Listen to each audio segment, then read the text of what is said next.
প্রিয় দর্শক, আজকে আমরা আপনাদের স্বাগত জানাচ্ছি। আমি স্বাগত সেলিম। আজ আমাদের অতিথি যুক্তরাষ্ট্রে বাংলাদেশি ব্যবসায়ীদের সবচেয়ে বড় সংগঠন Jackson Bangladeshi business association of new York ইনকের আসন্ন নির্বাচনে সভাপতি প্রার্থী আবুল ফজল ইসলাম দিদার এবং একই প্যানেলে সেক্রেটারি পদপ্রার্থী মোহাম্মদ কামরুজ্জামান কামরুল।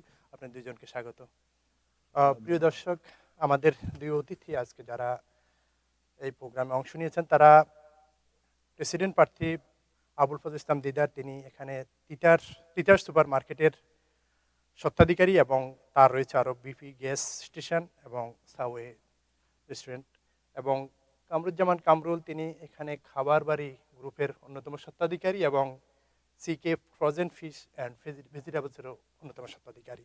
আমরা দুজনের কাছ থেকে শুনবো ব্যবসা সংক্রান্ত বিষয় এবং আসন্ন জিবি নির্বাচনে তারা নির্বাচিত হলে কী করবেন সেই প্রতিশ্রুতির কথা জানাবেন। প্রিয় দর্শক, আগামী 20 December Bangladeshi business association of new ইয়র্কের নির্বাচন অনুষ্ঠিত হবে। এই নির্বাচনে 257 জন ভোটার রয়েছেন। তো আমরা প্রথমে দিদার ভাইয়ের কাছে যাব। আবুল ফজল ইসলাম দিদার, আপনি দীর্ঘদিন এখানে বিজনেস করছেন এবং জেবিবির সাথে সম্পৃক্ত। আপনি কখন এখানে ব্যবসা শুরু করেন এবং জেবিবির সাথে কখন থেকে সম্পৃক্ত, সেই বিষয়টা যদি শুরু করেন। সর্বপ্রথম ধন্যবাদ, স্বাগত সেলিম ভাই। ধন্যবাদ মিলেনিয়াম টিভির দর্শক এবং শ্রোতাদের আমাদেরকে আজকের অনুষ্ঠানে আমন্ত্রিত করার জন্য। তো আমি স্বাগত ভাই, আপনার প্রশ্ন দিয়ে শুরু করছি। আমি 2001-এ 2001-এ আমি সর্বপ্রথম জ্যাকসন হাইটসের ব্যবসা প্রতিষ্ঠান তিতাস সুপার মার্কেটের যাত্রা শুরু করি এবং 2001 থেকে আজকে পর্যন্তই আছি। পাশাপাশি আমার জ্যাকসন হাইটসের বাইরে আরও দুইটা ব্যবসা আছে লং আইল্যান্ডে। আমি দুইটা বিপি গ্যাস স্টেশনের মালিক এবং আমি এটা সাবওয়েরও মালিক। এবং আমি বাংলাদেশেও কিছু ব্যবসা বাণিজ্য আছে। মোটামুটি সবসময় চেষ্টা করি যে আমাদের যে কমিউনিটি এবং আমাদের সবার সেবা করার জন্য। আমি আসন্ন নির্বাচনে আমি দিদার কামরুল পরিষদ থেকে আমি সভাপতি প্রার্থী এবং আমি এই নির্বাচনে মিলেনিয়াম টিভির মাধ্যমে আপনাদের সবাই থেকে ভোট প্রত্যাশী এবং আপনারা যারা ভোটার এবং আপনাদের যারা পরিচিত ভোটার আছে এবং আপনারা যারা আমাদের শুভাকাঙ্ক্ষী, সবাই আমাদের জন্য দোয়া করবেন। ধন্যবাদ। এখন আপনি ব্যবসায়ী হিসেবে এখানে কমিউনিটির কল্যাণে যে কাজগুলো করছেন, যে আপনি ব্যবসাগুলোর ওনার বলছেন, তো এখানে কমিউনিটির যে সেবাটা দিচ্ছেন এবং বিশেষ করে যারা বাংলাদেশ থেকে আসছে তাদের কল্যাণে যে কাজগুলো করছেন, সেই বিষয়টা যদি একটু উল্লেখ করেন। সর্বপ্রথম আপনি যদি বলেন, সর্বপ্রথম কিন্তু আমার যে তিতাসে আমার 10 জন কর্মচারী আছে এবং লং আইল্যান্ডে আমার দুইটা ব্যবসা প্রতিষ্ঠানে, একটাতে 7 জন এবং আরেকটাতে 8 জন কর্মচারী আছে।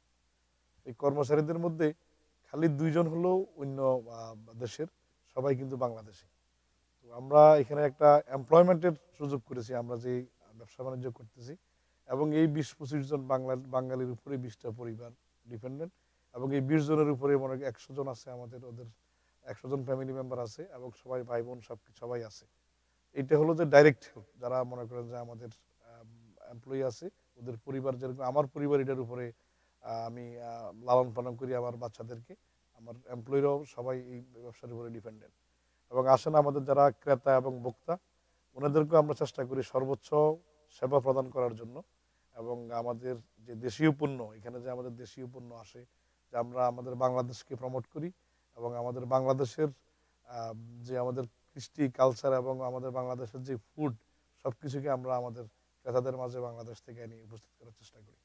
সেটা আবারও আসবো। কামরুল ভাই, যদি আপনি ব্যবসার বিষয়টা দিয়ে শুরু করেন, কবে থেকে যে খামার বাড়ি প্রতিষ্ঠা করলেন এবং সেই খামার বাড়ির মাধ্যমে বাংলাদেশিদের কীভাবে সেবা দিচ্ছেন। ধন্যবাদ সেলিম ভাই। আজকে মানে আমি মিলেনিয়াম টিভির দর্শক যারা এই অনুষ্ঠান সরাসরি দেখতেছেন তাদেরকে আমার এবং আমার প্যানেলের পক্ষ থেকে আপনাদের সবাইকে শুভেচ্ছা জানাচ্ছি। আমি আসলে 2003 থেকে আমি খামার বাড়ি গ্রুপের সাথে সম্পৃক্ত। 2003 থেকে খামার বাড়ি আমাদের আর একটা প্রতিষ্ঠান খাবার বাড়ি প্লাস আরো প্রায় 1 বছর আগে আমরা আরেকটা wholesale business CK frozen fish and vegetable একটা ব্যবসা শুরু করছি। আমরা আসলে 2003 থেকে নিয়ে আমাদের সরাসরি আসলে খামার বাড়ি তো অনেক জনপ্রিয় আমি মনে করি, যে কারণ আমি চেষ্টা করছি প্রথম থেকে দর্শকদের মানে কাস্টমারদেরকে সুন্দর সার্ভিস আম, ভালো জিনিস সবকিছু দিয়ে ই করার জন্য আমার এই দুই প্রতিষ্ঠানে প্রায় অলমোস্ট 50 জন বাংলাদেশি আছে যারা আমাদের এখানে কাজ করে। আমরা সবাই এখানকার ফ্যামিলি প্লাস দেশে আত্মীয় স্বজন মানে সবাইকে চালানোর চেষ্টা করে আর কি। এই আর আর কি। পালকি পার্টি সেন্টার, পালকি খাবার বাড়ির আর একটা অংশ পালকি, আহ, পালকি এবং চাইনিজ, এখানে প্রায় তিনটা আছে আর কি। খাবার বাড়ি পালকি চাইনিজ আহ, এবং সিকে প্রায় চারটা প্রতিষ্ঠান প্লাস আমাদের আমি এখানে পালকির মাধ্যমেও তো আপনারা যে অনেক বাঙালিদের মিলন মেলা বসে আপনাদের। হ্যাঁ হ্যাঁ পার্টিতে প্রায় অনেকগুলো পার্টি হয়েছে এই পর্যন্ত। প্রত্যেকটা পার্টি প্রায় 100 150 200 300 পর্যন্ত লোকের পার্টি হয় এবং বিশেষ করে শুক্র শনি রবিবার প্রতিদিন মানে এই 3 দিন পার্টি আছেই বললে চলে। বাংলাদেশিদের হ্যাঁ বিভিন্ন হ্যাঁ সভা সমাবেশ এখানে হচ্ছে। বাংলাদেশের সভা সমাবেশ, তারপর রাজনীতিক অনেক বিয়ে, জন্মদিন, গায়ে হলুদ, অনেক অনুষ্ঠানগুলো পার্কিতে হয়ে থাকে আর কি। সেটা আবারও আসবো। দিদার ভাই, জেবিবিএ কখন জেবিবির সাথে সম্পৃক্ত হলেন, সেই প্রতিষ্ঠা গোড়ার কথা দিয়ে যদি একটু বলেন, কিভাবে শুরু আসলে করলেন জেবিবির সাথে? জেবিবি এর জন্ম 1997 সালে এবং আমি জ্যাকসন এইটসে আসি 2001। আমি প্রথম জেবিবির সাথে অতটুকু ওতপ্রোতভাবে জড়িত ছিলাম না এবং তখন জেবিবি আসলে 2001-এ মান্নান ভাইদের মারফতে এবং কিছু ব্যবসায়ীদের মারফতে পুনর্জন্ম লাভ করে। 2004-এর থেকে আমি জেবিবির সাথে মোটামুটি সম্পৃক্ত এবং আমি 2004-এর পরেই যে আমাদের যতগুলো মেলা গেছে আমি জেবিবিএ প্রত্যেক বছর একটা করে পথমেলা আয়োজন করি এবং আমি প্রত্যেকটা মেলার সাথে সম্পৃক্ত এবং মেলার ফান্ড রেজিংয়ে এবং মেলার তদারকে আমি আছি এবং গত আমি 2008 থেকে আমি 2010 পর্যন্ত জেবিবি এর সাংগঠনিক সম্পাদক ছিলাম এবং 2010 থেকে 2015 পর্যন্ত আমি জেবিবি এর সাধারণ সম্পাদক ছিলাম 2 টার্মে এবং আমি বর্তমানে জেবিবি এর সভাপতি পদপ্রার্থী।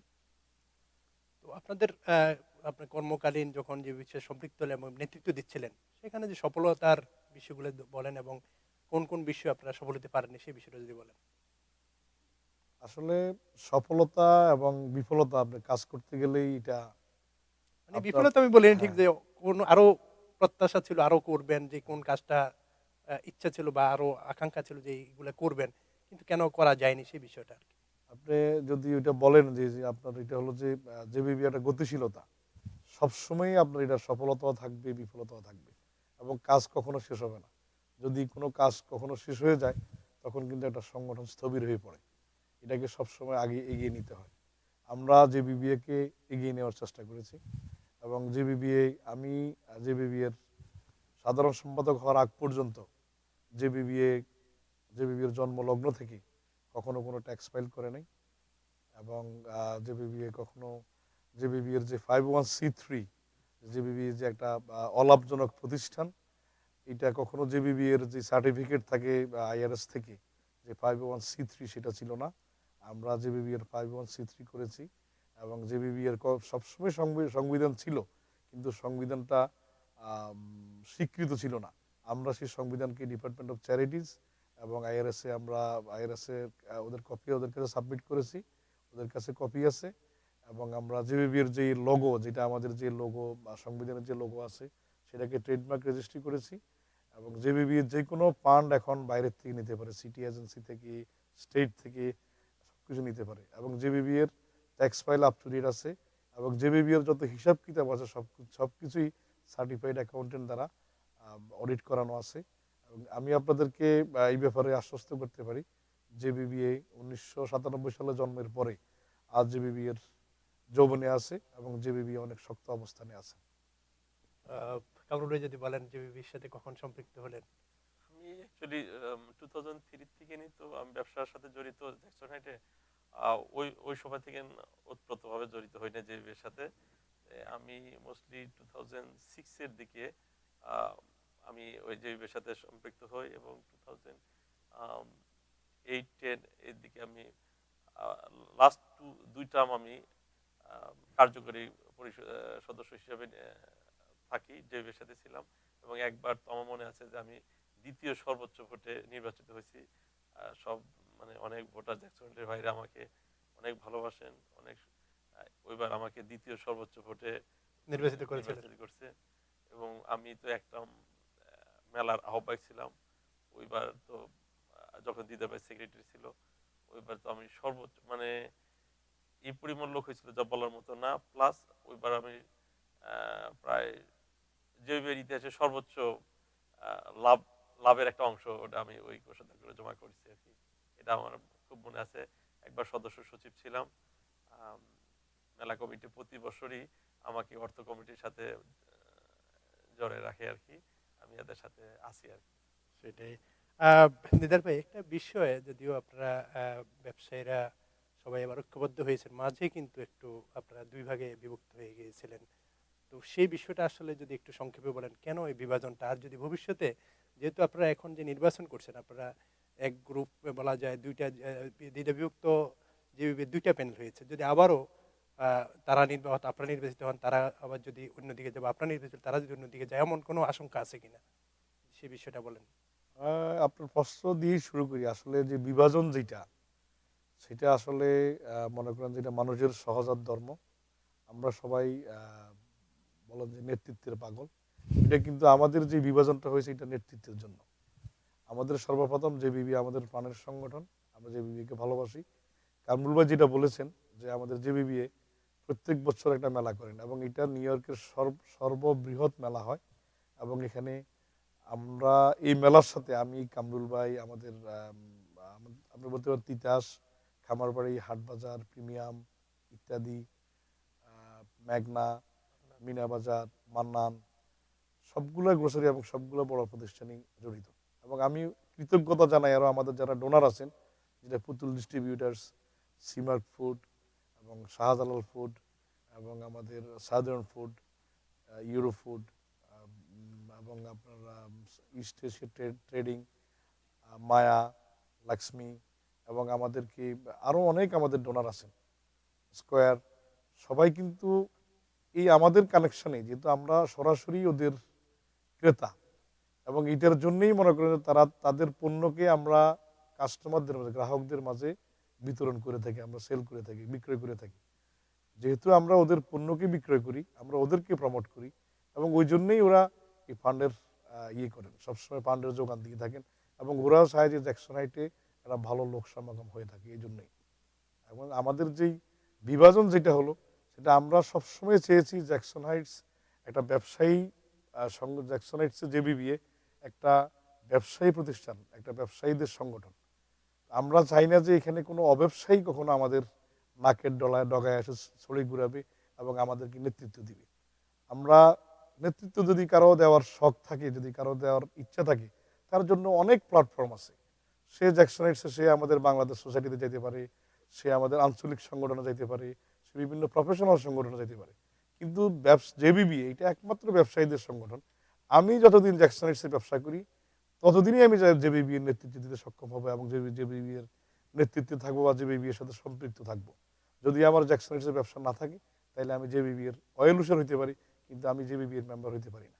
এইটাই ছিল আমাদের আদর্শিক এটা বিভাজনের বিভাজন।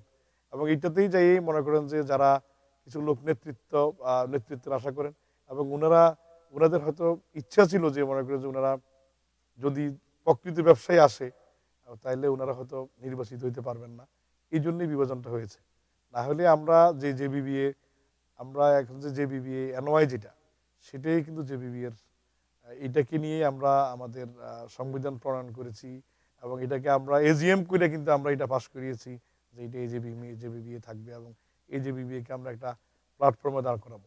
আপনি জানেন যখন জেবিবিএ শুরু হয়, তখন জেবিবিএ ছিল অল্প মাত্র কয়েকজনের একটা সংগঠন। তখন জেবিবিতে জ্যাকসন হাইটসে ছিল মূলত গ্রোসারি এবং রেস্টুরেন্ট। তখন ওইটার যেই 501(c)(5 যেটা ছিল এগ্রিকালচার অ্যান্ড হর্টিকালচার অর্গানাইজেশনের জন্য করা হয়েছিল।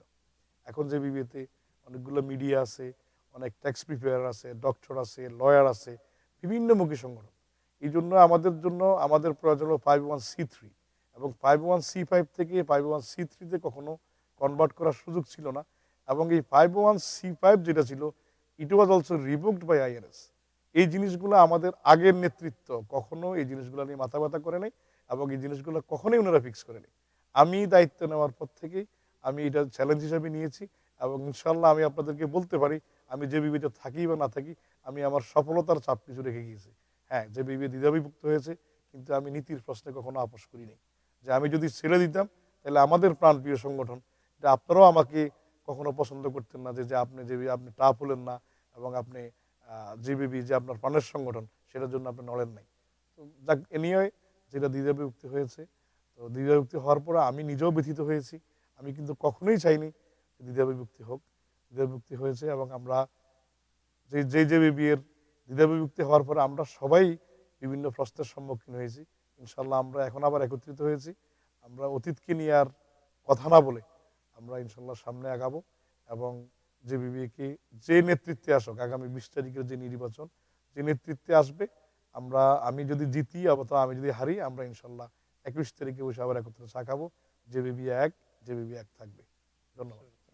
কামরুল ভাই কিন্তু দেখি প্রশ্ন করি যে বিভাজনের কথা দিদার ভাই যে বললেন যে নেতৃত্বের কারণে আসলে কেন এই বিভাজন?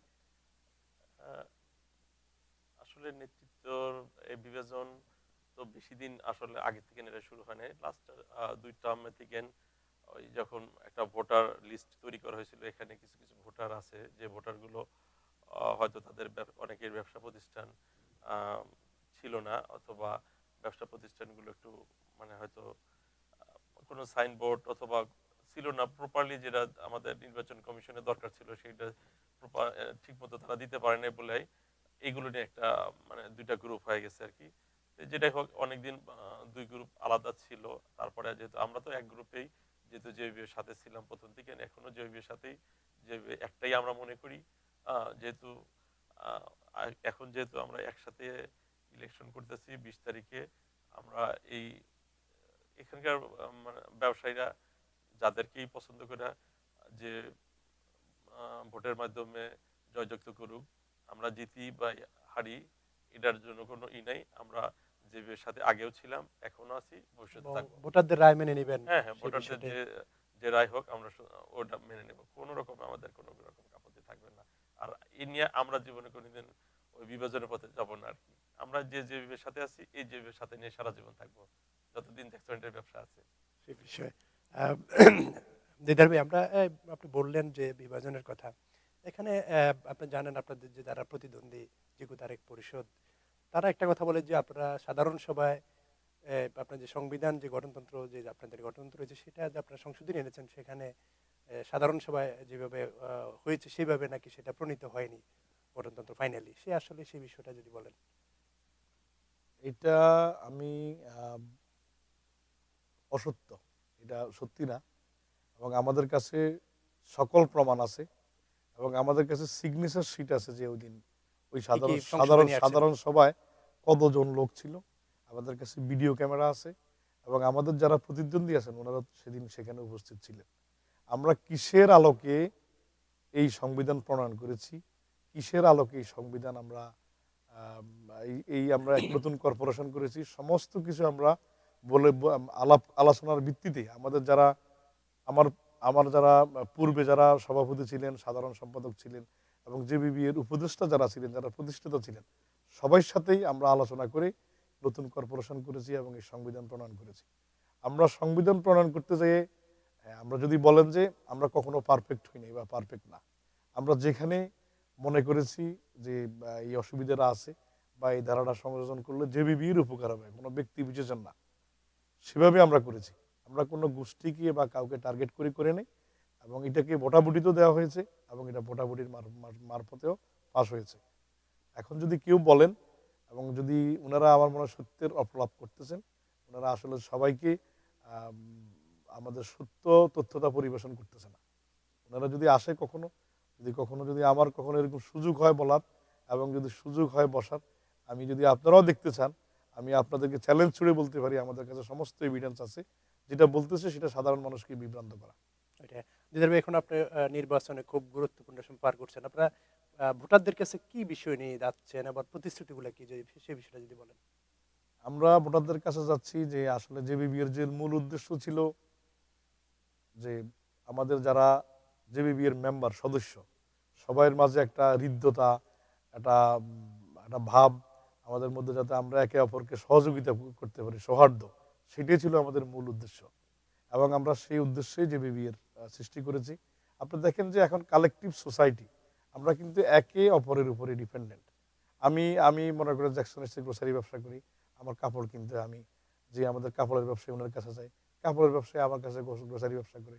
আমাদের কাছে যারা ইন্স্যুরেন্স ব্যবসা আছে, ওদের গ্রোসারি লাগে, ওদের কাপড় চোপড় লাগে, আমরা ওখানে ইন্স্যুরেন্সের জন্য যাই। আমরা ইন্টারডিপেন্ডেন্ট, একজনের উপরে একজন ডিপেন্ডেন্ট।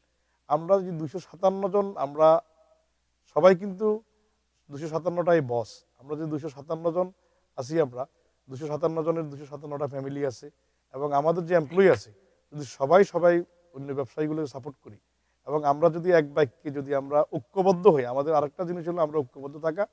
এবং এই সিটিতে অনেক ধরনেরই আমাদের সিটির এজেন্সির রেগুলেশন আছে, বিভিন্ন ধরনের সমস্যা আমরা ফেস করি।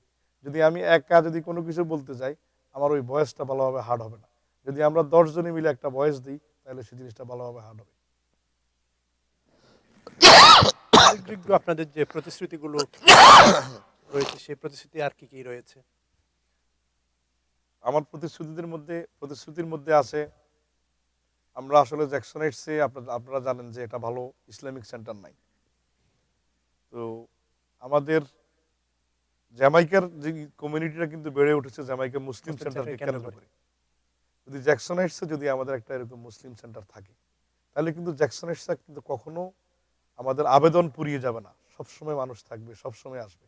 আমাদের যেটা বাঙালি দেশে বাংলার কমিউনিটি সেন্টার থাকে, আমরা ইনশাল্লাহ উদ্যোগ গ্রহণ করব যে একটা কমিউনিটি সেন্টার এবং একটা আমাদের মসজিদ প্রতিষ্ঠা করার জন্য।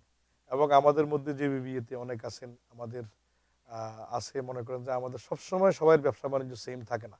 আমাদের মধ্যে অনেক আজকে রাজা কালকে মনে করেন যে অনেক কিছু কপট দক্ষিণ এরকমও হইতে পারে।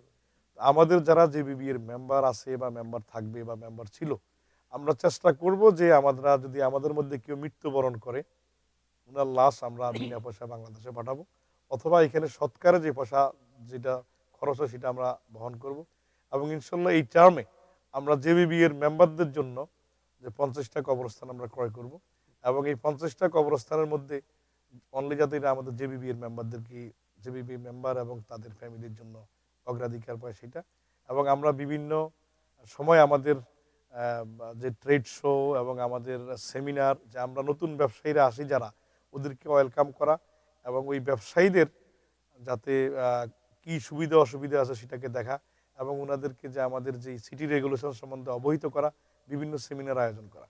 এবং আছে আমাদের যে মেইন স্ট্রিম যেটা আছে, মেইন স্ট্রিমের সাথে আমরা যোগাযোগ করা, যে আমাদের বিভিন্ন সিটি এজেন্সিগুলো আছে, যে আমরা কি প্রবলেম ফেস করি, এবং আমাদের এখানে নির্বাচিত বিভিন্ন জনপ্রতিনিধি আছে, ওদের সাথে আমাদের একটা সেতু বন্ধন তৈরি করা।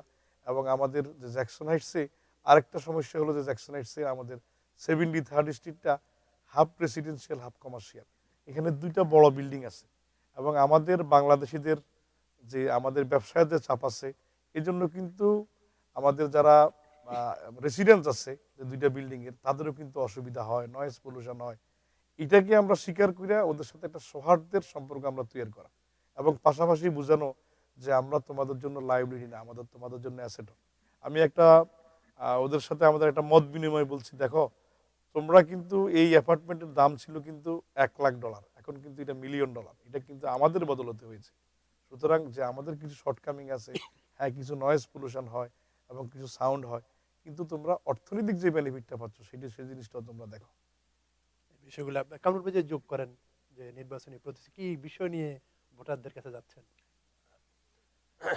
মোস্টলি সবগুলো তো দিদার ভাই বলছে, তার সাথে আমি আরো দুইটা জিনিস অ্যাড করি। এটা হলো, এক নম্বর মনে করেন যে এখানে ওই যে আমাদের যারা দূর দূরান্ত থেকে পার্কিংটা তারা একটু মানে বৃদ্ধি করা। মানে অনেকে হয়তো আসে জ্যাকসনের বাজার করতে, হয়তো পার্কিং এর চাপের জন্য অনেক সময় হয়, কিন্তু আগের তুলনায় কিন্তু অনেক পার্কিং ব্যবস্থা ভালো হয়েছে, এবং আরো যাতে বেশি হয় ওদিকে আমাদের দৃষ্টি দেওয়া। তাছাড়া আর একটা ব্যাপার হলো পরিষ্কার পরিচ্ছন্নতার জন্য অনেক সময় 73rd ব্রডওয়ে অথবা 74 যে সময় ব্যবসায়ী আছে, আমরা চেষ্টা করব যাতে পরিষ্কার পরিচ্ছন্নতার দিকে আমাদের আরো মনোযোগী হওয়া, আরো কিভাবে আরো এটাকে আরো ডেভেলপ করা যায় এদিকে দৃষ্টিপাত করা। তাছাড়া আমাদের আর একটা উদ্দেশ্য আছে, একটা বাংলাদেশ সেন্টার স্থাপন করা আর কি। এ, তাছাড়া আরো ব্যবসায়ীদের সাথে যে সম্পর্ক যেটা আছে আরো সামনের দিকে যাতে আরো ভালো বৃদ্ধি করা, সব ব্যবসায়ীদেরকে মানে সৎ পরামর্শ দেওয়া, যাতে কোনটা ব্যবসা করলে ভালো হবে, কোনটা যদি কেউ পরামর্শ চায়, আবার অনেকে হয়তো বাংলাদেশ থেকে এসে এখানে ব্যবসা করতে চায়, তাদেরকে সঠিক পরামর্শ দেওয়া, সঠিক গাইডলাইন দেওয়া। এছাড়া তো মনে করেন ব্যবসায়ীদের পাশে সবসময় আছি। আর বিশেষ করে একটা মসজিদটার জন্য এটা বেশি অনেক জরুরি। এটা আমরা চাই যে জামাকিয়া মুসলিম সেন্টারের মতো যাতে এটা বৃহৎ আকারে একটা স্থাপন করার উদ্যোগ গ্রহণ করা, এবং যতটুকু লাগবে আমরা এদের সাথে থেকে একটা সুন্দরভাবে এই জিনিসটা ঠিক করা। চেষ্টা করবেন। দিদার ভাই, এখানে একটা পরিবেশ নিয়ে কথা হয় যে এখানে মাঝে মধ্যে যে রাস্তাঘাটে যে পরিবেশ তৈরি হয়, মাঝে মধ্যে চলাফেরায় বিশেষ করে আপনাদের কাস্টমারদের বা মহিলাদের, এই বিষয়গুলোর প্রতি আপনাদের কোনো দৃষ্টি আছে কিনা? ধন্যবাদ সেলিম ভাই। আসলে দৃষ্টি তো অবশ্যই আমাদের আছে। পরিবেশ এখানে অনেক জিনিসই আছে, অনেকগুলো জিনিসই আছে, যেমন নাকি এটা আসলে রাস্তার, আমাদের যে রাস্তা, আমাদের মনে করেন যে ফুটপাতে আমরা সবাই ব্যবসা করি। আমাদের ফুটপাতে মনে করেন যে আমাদের স্টুপ লাইন স্ট্যান্ড আছে, আমাদের যে স্ট্যান্ডগুলো আছে সেগুলো আছে। এবং যেহেতু আমরা ব্যবসা করি, আমাদের গার্বেজও কিন্তু সপ্তাহে 5 দিন যায়। ওই গার্বেজটাও যদি আমরা মনে করেন যে সিটির সাথেও কথা বলেছি, এবং আমাদের যারা প্রাইভেট গার্বেজ ওনার, গার্বেজ পিক আপ করে যারা আর কি, ওদের সাথে ওদের রাউটিং সময়টা যায় না। আমরা যদি সবাই গার্বেজটা যদি খুব বেশি আগে না রেখে যদি আমরা রাউটিংয়ে যদি 1 ঘন্টা আগে রাখি, যখন গার্বেজটা পিক আপ করবে ওর 1 ঘন্টা আগে রাখি, তাহলে মনে করেন যে গার্বেজটা ওরা যদি অন টাইমে পিক আপ করে নিয়ে যায়, তাহলে কিন্তু আমাদের ফুটপাত ভালো থাকে এবং কোনো ধাক্কাধাক্কি হয় না, এবং আমরা ইয়ে করতে পারি। এবং জ্যাকসন হাইটসে 73rd স্ট্রিটে বিভিন্ন সভা সমিতি থাকে, এবং বিভিন্ন, এটা জানেন যে আমাদের সভা সমিতির জন্যই কিন্তু ধাওয়া পাল্টা দেওয়া নায়ক। মারামারি এগুলো হয়ে থাকে। এখন কিন্তু আমরা ওইটাকে সিটি হলে, আমরা সিটি হল না, আমাদের পুলিশ প্রেসিডেন্টে এবং কমিউনিটি বোর্ডে আলাপ করার পরে ওখানে কোনো সাইড ওয়াকে ওরা কোনো ওই সভা সমিতির পারমিটার ইস্যু করতেছে না। এই সভা সমিতির পারমিট এখন ডাইভার্সিটি প্লাজাতে 37 রোডেই এখন মোটামুটি হয়। এই জন্য মোটামুটি পরিবেশটা একটু শান্ত হয়ে আসছে। এবং আমাদের মধ্যে অনেকেই আছেন যে মনে করেন যে ওখানে উচ্চস্বরে গান বাজায় বা উচ্চস্বরে ইয়ে করে, আমরা মোটামুটি চেষ্টা করতেছি, এবং আমরা কমিউনিটি বোর্ডের সাথেও যোগাযোগে আছি। আপনি জানেন যে এখানে প্রত্যেক দিন 2টা করে পুলিশ পেট্রোল থাকে, আপনার প্রত্যেক সপ্তাহে রবিবার ছাড়া আপনার ইয়ে থেকে মানডে থেকে স্যাটারডে পর্যন্ত সন্ধ্যা 6টা পর্যন্ত যে পুলিশ পেট্রোল থাকে 73 এবং 74 স্ট্রিটে। আমরা সেটাকে 7 দিনে করার জন্য চেষ্টা করতেছি, এবং 7টার পরিবর্তে রাত্র 10টা পর্যন্ত থাকে, যাতে সেটা করি। আর যদি আসেন পরিষ্কার পরিচ্ছন্নতা, আমরা কিন্তু কিছুদিন জেবিবি এর ব্যানারে, জেবিবি এর থেকেই আমরা কিছুদিন করেছি, এবং আমাদেরকে হেল্প করছে সিটি ডো ফান্ড। ইনশাল্লাহ এবারও আমরা সিটির ডো ফান্ড পাবো, যেহেতু JBB can take any money from city government, যেহেতু এটা 51(c)(3) আছে, এবং ডো ফান্ড দিয়ে স্বেচ্ছাসেবী না, আমরা জেবিবি এর থেকেই পে করব, কিছু ডো ফান্ড নিবে। এবং আমরা যারা 73rd ব্যবসায়ী আছে, যদি আমরা $5 $10 করে যদি এভরিডে দিয়ে থাকি, আমরা ইনশাল্লাহ we can clean it, we can make it nice. এবং এটা আমাদের নির্বাচনী প্রতিশ্রুতি হলো, আমরা আইন শৃঙ্খলা বাহিনীর সাথে ওতপ্রোতভাবে জড়িত হব, এবং আমরা 73rd স্ট্রিটকে তথা পুরো জ্যাকসন হাইটসকে আমরা পরিষ্কার পরিচ্ছন্ন রাখবো। কামরুল ভাই, আপনি যে কথাটা, যে জায়গাটার কথাটা বারবার আসছে 73rd, এখানে আপনাদের মূল ব্যবসাটা সেখানে। মাঝে মধ্যে যে অপ্রীতিকর ঘটনা ঘটে আপনি জানেন, এখানে ব্যানার নিয়ে দাঁড়িয়ে যায়, তখন পুলিশ এসে এখানে দেখা যায় যে এই বিষয়গুলো, বাংলাদেশের ইমেজ কিন্তু ক্ষুণ্ণ হচ্ছে। এই বিষয়ে আসলে আপনারা কি ব্যবস্থা নিতে পারবেন? ধন্যবাদ সেলিম ভাই। আসলে অনেক সময় 73rd মানে জ্যাকসনাইটের প্রাণকেন্দ্র। প্রাণকেন্দ্র হলো জ্যাকসনাইটের প্রাণকেন্দ্র হলো 73rd স্ট্রিট। এই জায়গায় যদি অনেকেই হয়তো সারাদিন কাজ করে আসার পর যদি 73rd আসে, অনেকে হয়তো বা তার পেটের ভাত হজম হয় না। অনেক সময় তারা বিকালে আড্ডা দিতে অনেকেই ভালোবাসে। বিকালে সারাদিন কাজ করে আসছে, 73rd এসে একটা করে। সেই জন্য অনেক রাজনীতি হোক আর আঞ্চলিক সংগঠন হোক, সবাই কিন্তু 73rd-কে ঘিরেই একটু করে, যে যে কোনো সময় ওরা বের হওয়ার সাথে সাথে 1-200 লোক পাওয়া যায় আর কি।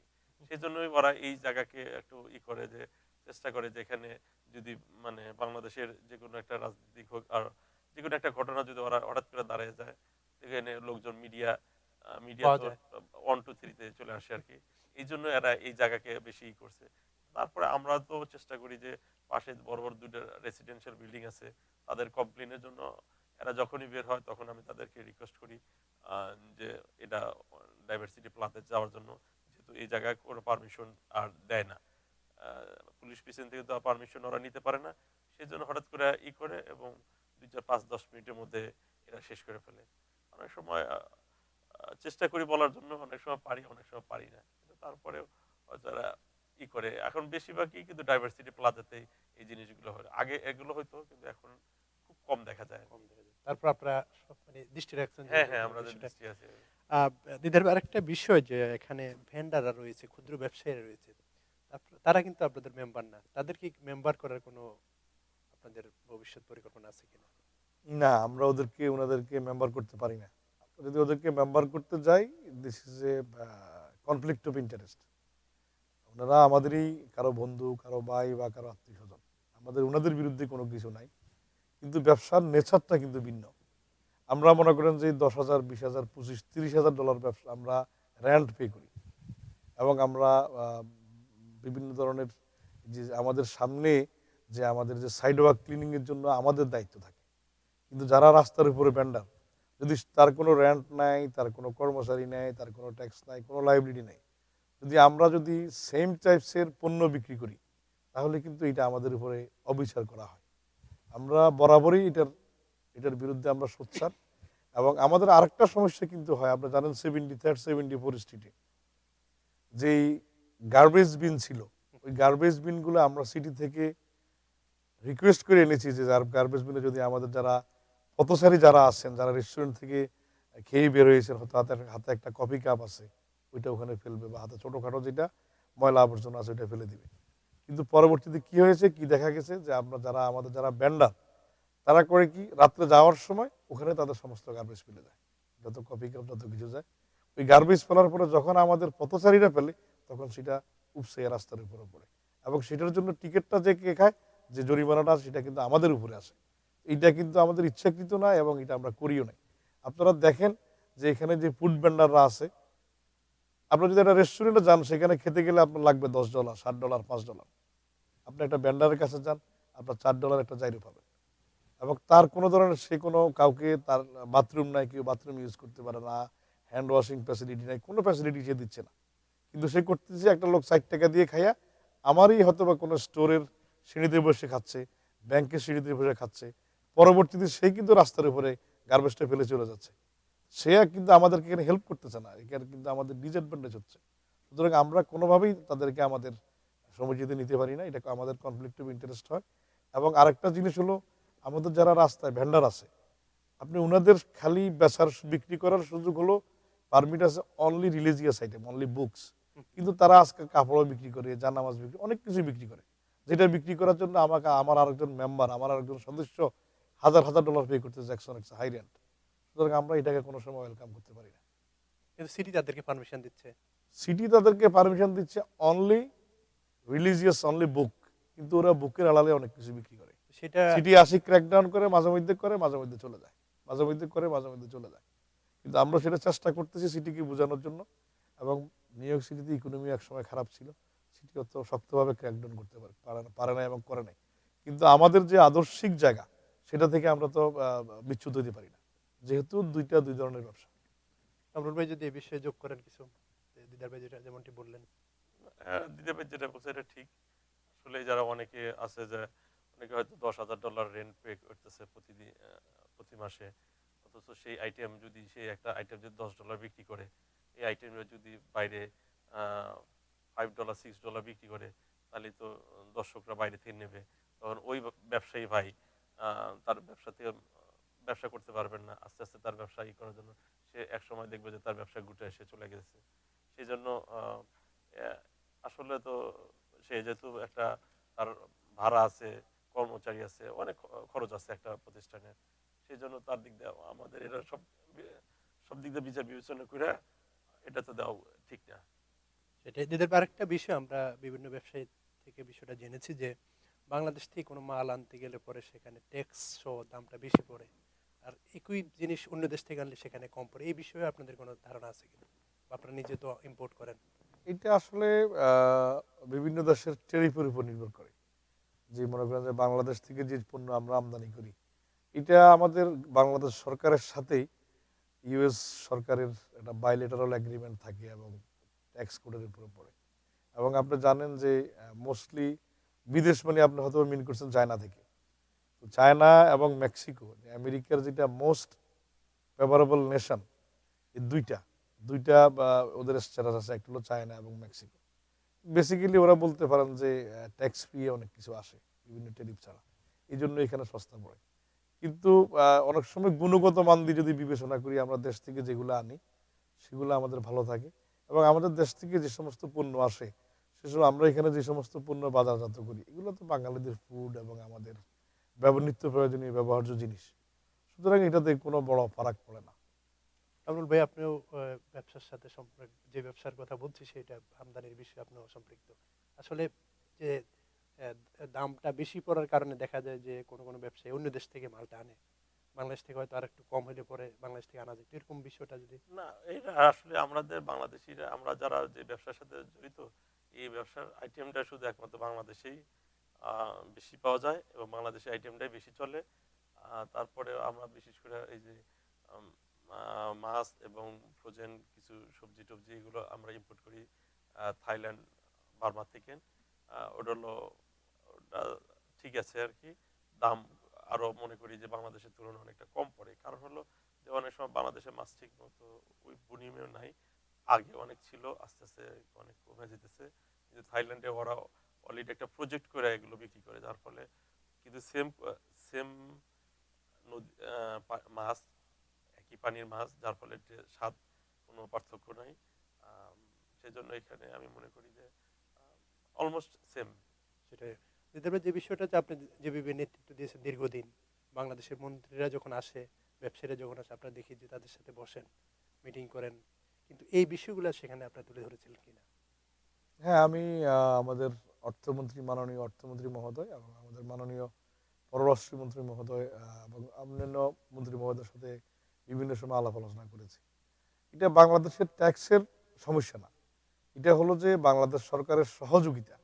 যে আপনারা জানেন যে সারা দুনিয়াতে দুইটা সবচেয়ে বড় সি ফুড পেয়ার হয়ে থাকে, একটা হলো আমাদের বেলজিয়ামে, একটা হলো ইয়েতে আমাদের বস্টনে। আমরা ওখানে দুই একবার আমাদের ভিজিট করার সৌভাগ্য হয়েছে আমার। তো ওখানে যাওয়ার পরে দেখেছি যে ইন্ডিয়ার জন্য একটা ডেস্ক আছে বা বিভিন্ন দেশের জন্য একটা ডেস্ক আছে। যখন কোনো আম, আমাদের যখন সি ফুড পেয়ারে যখন কেউ যায়, তখন সে ওই পার্টিকুলার দেশের যদি আমাদের যদি ওদের স্টলে যায়, তখন সেখান থেকে ওরা জানতে পারে যে বাংলাদেশ কি কি জিনিস এক্সপোর্ট করে বাংলাদেশকে, এবং মনে করেন যে এই আমাদের অ্যানালিস্টের যারা হোলসেলার তারা কারা বা এক্সপোর্টার তারা কারা। তো বাংলাদেশের কোনো এরকম ডেস্ক নাই। বাংলাদেশের যারা আমাদের বলতে পারেন যে যারা আমাদের এক্সপোর্ট করে বাংলাদেশ থেকে, ওরা স্বপ্রণোদিত হয়ে নিজের উদ্যোগে বিভিন্ন ডেস্ক নিয়ে করে। এই যা আমাদের সরকারের আমাদের সরকারকে একটু ভালো উদ্যোগ নেওয়া কথা। এবং আমরা যারা এখানে আছি, যদি আমাদেরকে যদি জিনিসটা হলো যে আমরা আমাদের যারা ইম্পোর্ট করে এবং যারা এক্সপোর্ট করে, আমরা জানেন যে অনেক জিনিসের উপরেই কিন্তু 15% টু 25% ইনসেন্টিভ কিন্তু সরকার দিয়ে থাকে যারা এক্সপোর্ট করে।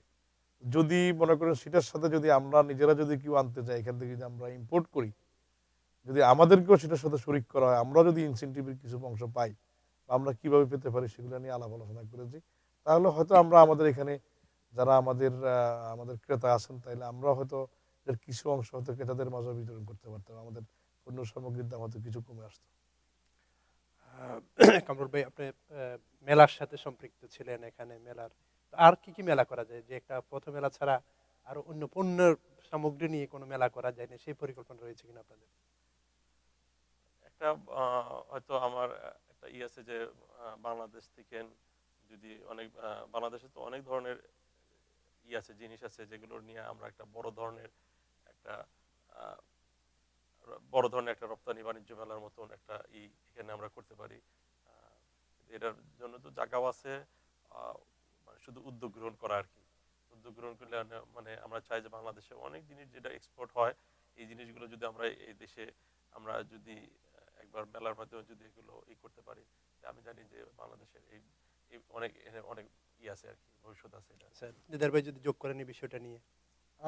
আমরা আসলে এই ব্যাপারে দুই একটা জায়গায় আমি পার্টিসিপেটও করেছি, যে আমাদের মাননীয় বস্ত্রমন্ত্রী, পাট ও বস্ত্রমন্ত্রী ইমাজউদ্দিন প্রামাণিক সাহেব এসেছেন, এবং এইটার সাথে আমাদের বাংলাদেশ কনসুলেটে আলাপ হয়েছে, এবং আমাদের যেই বেজা, যেটা বাংলাদেশ এক্সপোর্ট প্রসেসিং জোন, যেটা আমাদের বেজার যেই মহাপরিচালক ছিলেন পবন চৌধুরী, তো আমরা বিভিন্ন সময় আলাপ আলোচনা করেছি যে আমরা কিভাবে বা আমরা এটাকে ইয়ে করতে পারি। তো সেটার জন্য আমাদের আসলে সর্বপ্রথম সহযোগিতা লাগবে যে বাংলাদেশ রপ্তানি উন্নয়ন ব্যুরো যেটা আছে, সে যদি রপ্তানি উন্নয়ন ব্যুরো যদি আমাদের সাথে পার্টিসিপেট করে, যদি আমরা রপ্তানি উন্নয়ন ব্যুরোর সাথে কোনো কিছু করতে পারি, যেমন নাকি আমাদের দেশের পাট শিল্প দেখেন আজকে আমাদের প্রায় মৃতপ্রায়, কিন্তু আমাদের যখন এখানে পাট ও বস্ত্রমন্ত্রী মহোদয় এসেছেন, তখন কিন্তু কিছু জিনিস এমন কিছু জিনিস নিয়ে এসেছেন যেটা আমাদের visiting card, completely made of jute. উনি কাপড় নিয়ে এসেছেন, স্যুট নিয়ে এসেছেন। ওই জিনিসগুলা কিন্তু আমরা একা কিন্তু কিছু করতে পারবো না। যদি আমরা যদি কোনো ট্রেড শো করি, যদি এর সাথে আমাদের যদি বাংলাদেশ সরকারের যে আমাদের যে রপ্তানি উন্নয়ন ব্যুরো যদি জড়িত হয়, এবং আমাদের যে এখানে কনসুলেট আছে বা আমাদের দূতাবাস আছে, সবাই মিলে যদি আমরা করি, তাহলে ইনশাল্লাহ আমরা ভালো করতে পারবো। আপনারা ব্যবসায়ী সংগঠন হিসেবে বাংলাদেশে বিনিয়োগের ব্যাপারে আপনাদের কোনো পরিকল্পনা বা সহযোগিতার কোনো সেই মনোভাব বা কোনো পরিকল্পনা রয়েছে কিনা? যে দেশে বিনিয়োগ করতে গেলে পরে অনেকে বিভিন্ন একাকি গেলে সরকারের সাথে যেভাবে সরকার হয়তো বলে, কিন্তু বিভিন্ন ডেস্কে গেলে বিভিন্ন অফিস আদালতে সেই সহযোগিতা পাওয়া যায় না, শোনা যায়। তো এই বিষয়ে আপনাদের কোনো, আপনাদের সাংগঠনিকভাবে কোনো পদক্ষেপ থাকবে কিনা? না, এটা আসলে সবারই ব্যক্তিগতভাবে সবাই যায় বাংলাদেশে বিনিয়োগ করতে। বাংলাদেশে বিনিয়োগের সর্বপ্রথম বাধা হলো আমরা যারা এখানে থাকি। আপনার একটা জিনিস খেয়াল করতে হবে, যারা মধ্যপ্রাচ্যে থাকে বা বিভিন্ন দেশে থাকে, সবাই কিন্তু যায়, কিন্তু সেখানে আমাদের ওখানে বিভিন্ন কাজের সন্ধানে যায়, এবং তারা কিন্তু একটা সময় দেশে ফিরে আসে। কিন্তু আমরা যারা আমেরিকায় থাকি বা আমরা যাতে ইউরোপিয়ান দেশগুলোতে থাকি, আমরা কিন্তু সবাই ইমিগ্রেন্ট। আমরা কিন্তু একটা সময় আমাদের ফ্যামিলিকে এখানে নিয়ে আসি। আমাদের যেহেতু প্রথম প্রজন্ম, আমাদের দেশের জন্য আমাদের মন কাঁদে, কিন্তু আমাদের বাচ্চারা এখানে থাকবে, ওদের বাচ্চারা এখানে থাকবে, আলটিমেটলি আমরা ইমিগ্রেন্ট। এখন আমরা যদি বাংলাদেশে বিনিয়োগ করি দেশকে ভালোবাসে, সর্বপ্রথম বাধাটা হলো যে আমার বিনিয়োগের টাকা কতটুকু নিরাপদ, এবং আমি যদি আমার কখনো প্রয়োজন পড়ে, আমার ভবিষ্যৎ প্রয়োজনের প্রয়োজন পড়ে, আমি সেই বিনিয়োগের টাকাটা ফেরত আনতে পারবো কিনা, আমি কিভাবে আনতে পারবো। এখনও কিন্তু বাংলাদেশে সেই চ্যানেলটা, আপনি এখান থেকে টাকা পাঠাইতে পারবেন, এখনও বাংলাদেশ থেকে টাকা আনার ওই চ্যানেলটা এখনও চালু হয়নি। যেহেতু এটা না হয়েছে, যতদিন পর্যন্ত এটা না হয়, এবং যদি আমরা যারা বিনিয়োগ করবো, যদি অ্যাসুরেন্স না থাকে যে আমাদের বিনিয়োগের টাকা আমরা যখন প্রয়োজন, আমরা যদি আমরা সুদ সহ ট্যাক্স পে করে যদি আমরা আমাদের ফেরত নিয়ে আসতে পারি, তাহলে কিন্তু মানুষ সবাই বিনিয়োগ করবে। আপনি দেখেন এখানে যদি ব্যাংকে টাকা রাখে, আপনার 1%ও কোনো ইন্টারেস্ট নাই। আপনি যদি বাংলাদেশে টাকা রাখেন, তাহলে আপনার 14%, 15% পাওয়া যায়, 12%, 10% পাওয়া যায়। কিন্তু সমস্যা হলো টাকাগুলা লিগেলি আবার এখানে নিয়ে আসা। এবং আপনি জানেন যে আজকে এখন আমেরিকা বা গভর্নমেন্ট, আমাদের ইউএস গভর্নমেন্ট এবং বাংলাদেশের সাথে একটা চুক্তিও আছে, যেটা আমাদের যারা আপনি দুনিয়ার যেখানেই থাকেন, যদি আপনার কোনো স্থাবর অস্থাবর সম্পত্তি থাকে, এটা কিন্তু আপনি আপনার ট্যাক্স ট্যাক্সের আওতায় নিয়ে আসতে ট্যাক্সের আওতায় উল্লেখ করতে হবে, এবং যদি আপনি না করেন, এটা দণ্ডনীয় অপরাধ। এই সমস্ত জিনিসগুলো বিবেচনা করে যদি সরকার যদি আমাদেরকে ওরকম সুযোগ সুবিধা দেয়, তাহলে আমার মনে হয় বাংলাদেশ বিনিয়োগ বন্ধ হবে, এবং আমরা বিনিয়োগ করতে উৎসাহ বোধ করবো। যে বিষয়টা বললেন, আপনারা যদি নির্বাচিত হন, সরকারের সাথে এই বিষয়গুলো নিয়ে কি পদক্ষেপ নেবেন আপনারা? আমি আসলে দুই একবার আমার সৌভাগ্য হয়েছে, আমি জেবিবিএর থেকে আসলে কখনো মাননীয় প্রধানমন্ত্রীর সাথে আর কখনো কেউ সাক্ষাৎ করতে পারেন নাই। আমি আমাদের দুইবার পুরো জেবিবিএর প্রতিনিধি নিয়ে গিয়েছি। আমি ওনার সাথে এগুলো আলাপ করেছি সবার সামনে। উনি আমাকে এসিউরেন্স দিয়েছে, আমাদেরকে এসিউরেন্স দিয়েছেন যে আপনারা যে টাকা ইনভেস্ট করবেন, সে আসল টাকাটা আপনারা নিয়ে আসতে পারবেন, বাকিটুকু আপনাদের ইন্টারেস্ট দিতে হবে বা ওখানে কোনো খরচ করতে হবে। তারপরে এই ইন্স্যুরেন্সটা কেন জানি আমাদের এটা বিশ্বাসের অভাব, যেহেতু মনে করেন যে দেশের পারিপার্শ্বিক চিন্তা ভাবনা করি আর কি, আমাদের দেশের যেই লাল ফিতার যে দৌরাত্ম, যে আমরা এক টেবিল থেকে এক টেবিল পার হইতে আমাদের যেই মাসের পর মাস আমরা ব্যয় করি, ওই যে আমলাতান্ত্রিক যে জটিলতা, যদি সেগুলো আমরা এড়াইতে পারি, তাহলে মনে হয় যেন আমরা ইয়ে করতে পারি। এই জিনিসটা আমরা অর্থমন্ত্রী মহোদয়ের কাছে আমরা অ্যাড্রেস করেছি এবং উনি আমাদেরকে আশ্বস্ত করেছেন ওনারা জিনিসটা দেখবে এবং জিনিসটা ইন প্রসেস আছে। আশা করি যে আমাদের দেশের বর্তমান সরকার আরো বিনিয়োগ বান্ধব হবে এবং আমার প্রবাসী বান্ধব হবে। দিদার ভাই, আমরা শেষ করব আরেকটা বিষয়, যে আপনি নতুন প্রজন্মের কথা বললেন, যে নতুন প্রজন্ম বাংলাদেশকে আসলে কি ভুলে যাবে, বা যে ব্যবসা বাণিজ্য বাংলাদেশের সাথে সেভাবে তারা আসলে কিভাবে স্থাপন করবে, সেই এই বিষয়ে যদি বলেন। এটা হলো যে ভুলে যাবে কিনা সেটা আসলে সময়ের ব্যাপার, এটা ইতিহাসের ব্যাপার, আমি অতটুকু বলতে পারি না। কিন্তু যদি আমাদের সবাই যদি দেশের সাথে আরো যোগাযোগ দৃঢ় হয়, যদি সবারই দেশের সাথে যোগাযোগ যদি থাকে, তাহলে হয়তো ভুলবে না, হয়তো বা কিছু অংশ থাকবে দেশের সাথে। এইটার দায়িত্ব কিন্তু আমাদের আমাদের বাংলাদেশ সরকারের, যে আমাদের ছেলেপেলে যদি বাংলাদেশে যাওয়ার পরে ভালো থাকে এবং বাংলাদেশের যোগাযোগ ব্যবস্থা ভালো থাকে, তারা সেফ এবং সাউন্ড ফিল করে, সেফ ফিল করে, তাহলে তারা বাংলাদেশে যাবে। কিন্তু টিভির পর্দায় আজকে যেগুলো দেখা যায়, যেগুলো মানুষ শুনে, ওদের একটা কিন্তু বিশ্বাসের ঘাটতি থাকে এবং এই জন্যই যাইতে চায় না।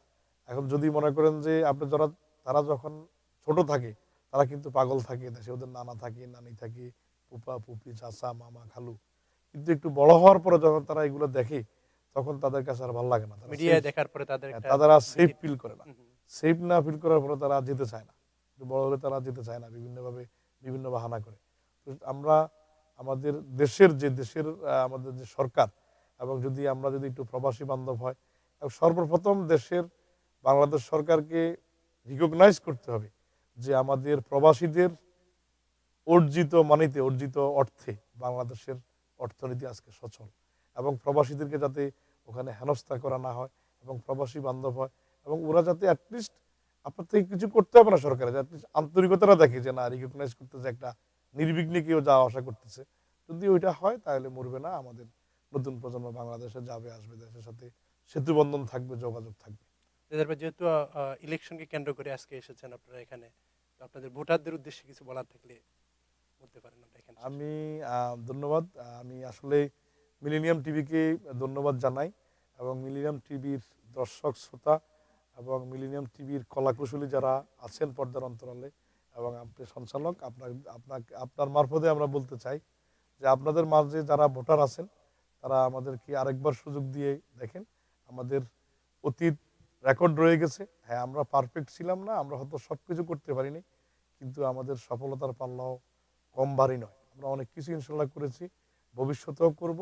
আমরা আপনাদের সবাই দোয়া চাই, যারা ভোটার আমাদেরকে ভোট দিবেন, এবং আপনাদের মধ্যেই অনেক আপনাদের আত্মীয় স্বজন ভাই বোন, আমাদের ছোট একটা কমিউনিটি, আপনাদের অনেক আত্মীয় স্বজন ভাই বোন আছে, অনেকে ভোটার। আপনারা যদি আমাদেরকে ভালোবাসেন এবং যদি বিশ্বাস করেন, তাহলে অ্যাটলিস্ট আমাদের জন্য ভোট দেওয়ার জন্য ওনাদেরকে অনুরোধ করবেন। ধন্যবাদ সবাইকে। কমল ভাই। হ্যাঁ, ধন্যবাদ সেলিম ভাই। আসলে আহ, মিলেনিয়াম টিভির মাধ্যমে দর্শকদেরকে আমার আমার দিদার কামরুল প্যানেলের পরিষদের পক্ষ থেকে আপনাদের কাছে আমরা দোয়া চাই যে আপনারা দোয়া করবেন যাতে 20 তারিখে যে দলই জিতুক, আমার দল হোক আর ওই গ্রুপ হোক, আমরা জানি সুন্দরভাবে একটা ভোটের মাধ্যমে সুন্দর রেজাল্ট একটা হয়। আপনারা দোয়া করবেন। আপনাদের যদি মনে হয় যে না, আসলে আমরা কাজ ভালো করতে পারবো, বিগত দিনে যেভাবে আমরা কাজ করছি এবং সামনের দিনগুলোতেও যদি আমরা মনে করি যে আমরা আরো ভালো কাজ করতে পারবো, এই জন্য আপনাদের কাছে দোয়া চাই যাতে আপনারা আপনার 20 তারিখে আপনাদের সঠিক মতামতটা ওটা দিতে পারেন। ধন্যবাদ দর্শকদের। আপনাকে ধন্যবাদ দিদার ভাই, ধন্যবাদ। আমরা এখানে শেষ ধন্যবাদ মিলিন টিভি, ধন্যবাদ সাকাম। প্রিয় দর্শক, আজ আমরা এখানে শেষ করব। আপনারা ভালো থাকুন, সুস্থ থাকুন এবং মিলেনিয়ামের সঙ্গে থাকুন।